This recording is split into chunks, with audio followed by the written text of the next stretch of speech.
Donald Trump America के 45वें राष्ट्रपति एक ऐसे राजनेता रहे हैं कि जिनकी नीतियां और बयान हमेशा चर्चा का विषय बना रहा है। उनका भारत के प्रति रवैया उनके कार्यकाल के दौरान अपेक्षाकृत सकारात्मक और रणनीतिक दृष्टिकोण से परिपूर्ण रहा।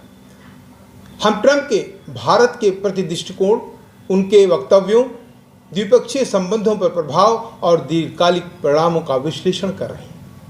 ट्रंप के कार्यकाल के दौरान भारत और अमेरिका संबंधों में एक नई ऊर्जा देखने को मिली। 2019 में हुडी मोदी कार्यक्रम और 2020 में नमस्ते ट्रंप इवेंट ने दोनों देशों के संबंधों को वैश्विक मंच पर नई पहचान दी।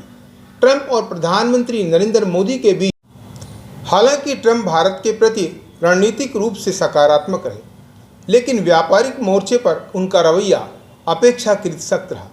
उन्होंने भारत को टैरिफ किंग कहकर संबोधित किया और व्यापार घाटे पर चिंता व्यक्त की। उनके कार्यकाल में अमेरिका ने भारत को जीएसपी से बाहर कर दिया, जिससे भारत के कुछ उत्पादों को अमेरिकी बाजार में मिलने वाली रियायत समाप्त हो गई। ये द्विपक्षीय व्यापार संबंधों में एक नकारात्मक मोड़ था।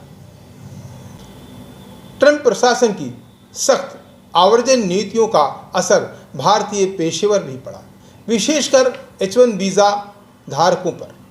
ट्रंप की अमेरिका फर्स्ट नीति के तहत विदेशी कामगारों पर भी पाबंदियां लगाई गई, जिससे भारतीय आईटी पेशेवर को चुनौतियों का सामना करना पड़ा। भारत की आतंकवाद विरोधी नीति को ट्रंप प्रशासन से समर्थन तो मिला। बालाकोट एयर स्ट्राइक के बाद ट्रंप ने भारत के आत्मरक्षा के अधिकारों को समर्थन भी दिया। पाकिस्तान पर दबाव बनाने की अमेरिकी नीति पर भारतीय पक्ष को उन्होंने मजबूती से रखा। डोनाल्ड ट्रंप का भारत के प्रति रवैया द्विधा रहा। एक और उन्होंने भारत को रणनीतिक साझेदारी मानते हुए सहयोग भी बढ़ाया, और वहीं दूसरी ओर व्यापार और आव्रजन के मुद्दों पर सख्त रुख भी अपना लिया। उनके कार्यकाल ने भारत और अमेरिकी संबंधों को मजबूती तो दी, लेकिन कुछ क्षेत्रों में असहमति भी देखने को मिली।